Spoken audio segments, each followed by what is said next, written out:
Do you love your wife? Yes. Prove it.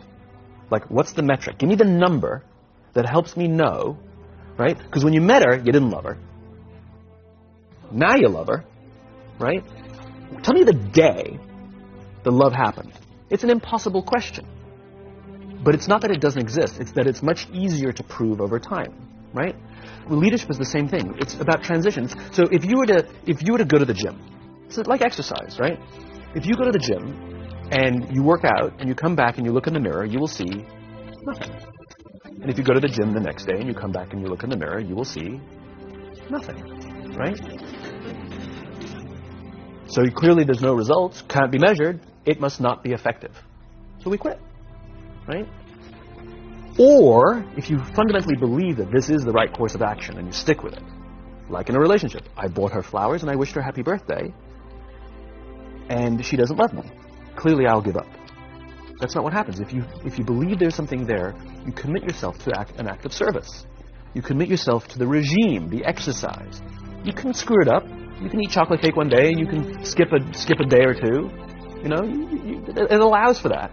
But if you stick with it consistently, I'm not exactly sure what day, but I know you'll start getting into shape. I know it. And the same with the relationship. It's not about the events. It's not about intensity. It's about consistency, right? You go to the dentist twice a year, your teeth will fall out. You have to brush your teeth every day for 2 minutes. What does brushing your teeth twice a day for 2 minutes do? Nothing. Unless you do it every day, twice a day for 2 minutes. Right? It's the consistency. Going to the gym for 9 hours does not get you into shape. Working out every day for 20 minutes gets you into shape. So the problem is we treat leadership with intensity. We have a 2-day offsite, we invite a bunch of speakers, we give everybody a certificate.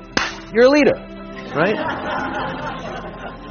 Those things are like going to the dentist. They're very important. They're good for reminding us or getting us back on track, learning new lessons. But it's the daily practice of all the monotonous, little, boring things like brushing your teeth that matter the most. She didn't fall in love with you because you remembered her birthday and bought her flowers on Valentine's Day. She fell in love with you because when you woke up in the morning, you said good morning to her before you checked your phone. She fell in love with you because when you went to the fridge to get yourself a drink, you got her one without even asking. She fell in love with you because when you had an amazing day at work and she came home and she had a terrible day at work, you didn't say, yeah, but let me tell you about my day. You sat and listened to her awful day and you didn't say a thing about your amazing day. This is why she fell in love with you. I can't tell you exactly what day, and it was no particular thing you did. It was the accumulation of all of those little things that she woke up one day and as if she pressed a button, she goes, I love him. Right? Leadership is exactly the same. There's no event. There's no thing I can tell you you have to do that your people will trust you. It just doesn't work that way. It's an accumulation of lots and lots of little things that anyone by themselves is innocuous and useless. Literally, pointless by themselves. People will look at little things that are good leadership practices and say, that won't work. And you're absolutely right. But if you do it consistently, and you do it in combination with lots of other little things, like saying good morning to someone, that looking in the eye. My friend George, who's a 3-star general in the Marine Corps, he says his test for leadership, and I love this, he goes, his test for a good leader is if you ask somebody how their day is going, you actually care about the answer.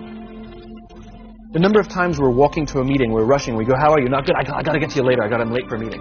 If you ask the question, you were standing there and you were listening to the answer.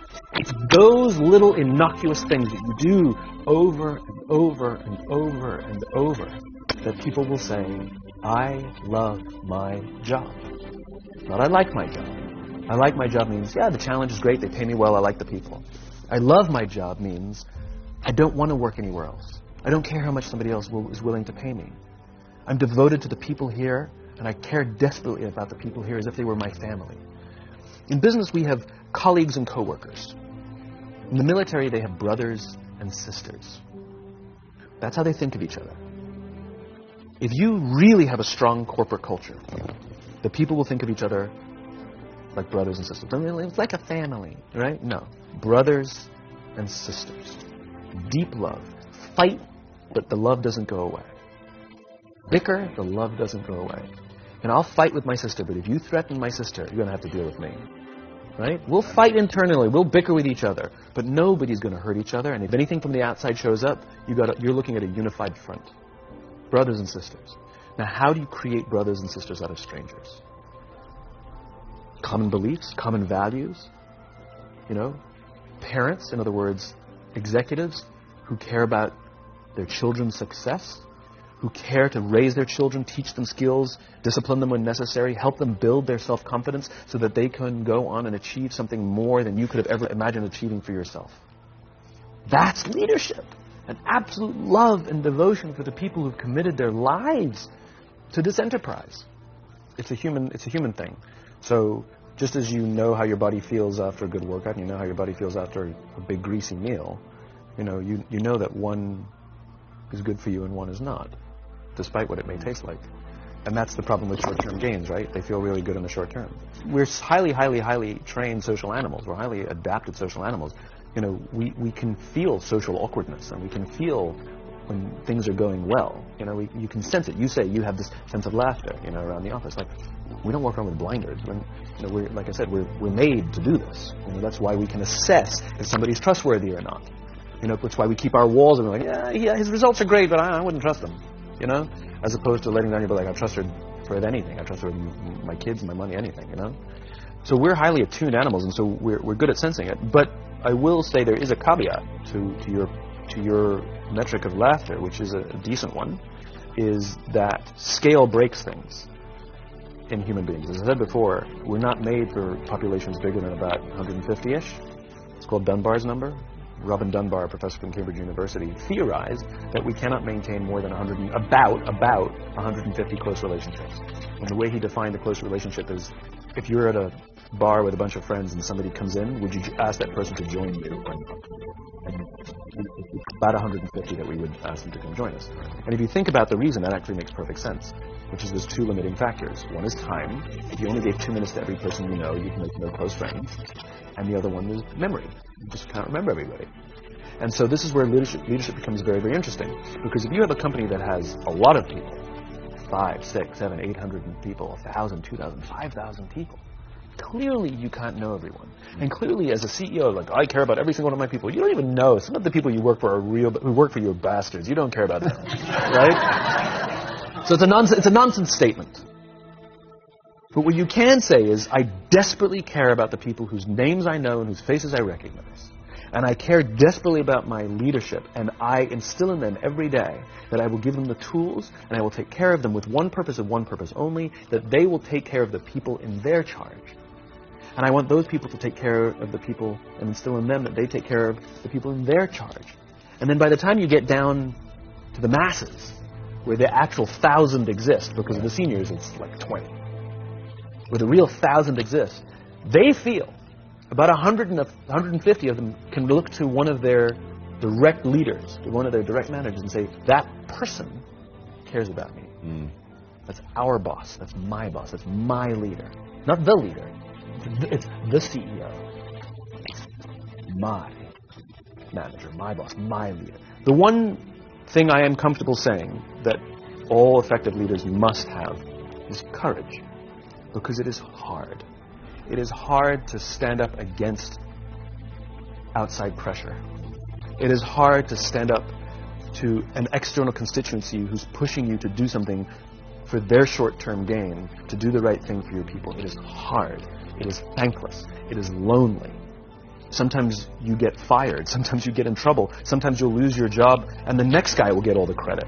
It's all true. And the courage to do the right thing in the face of overwhelming pressure, only the best leaders have that courage. Only the best leaders. And here's the folly. Courage is not some deep internal fortitude. You don't dig down deep and find the courage, right? It just doesn't exist. Courage is external. Our courage comes from the support we feel from others. In other words, when you feel that someone has your back, when you know that the day that you admit you can't do it, someone will be there and say, I got you. You can do this. That's what gives you the courage to do the difficult thing. It's not going off to an ashram by yourself somewhere for 4 weeks and coming back and finding your courage. It's not what happens. It's the relationships that we foster. It's the people around us who love us and care about us and believe in us. And when we have those relationships, we will find the courage to do the right thing. And when you act with courage, that in turn will inspire those in your organization to also act with courage. In other words, it's still an external thing. That's what inspiration is, right? I'm inspired to follow your example. But those relationships that we foster over the course of a lifetime will not only make us into the leaders we need to be and hope we can be, but they'll often save your life. They'll save you from depression, they'll save you from giving up, they'll save you from any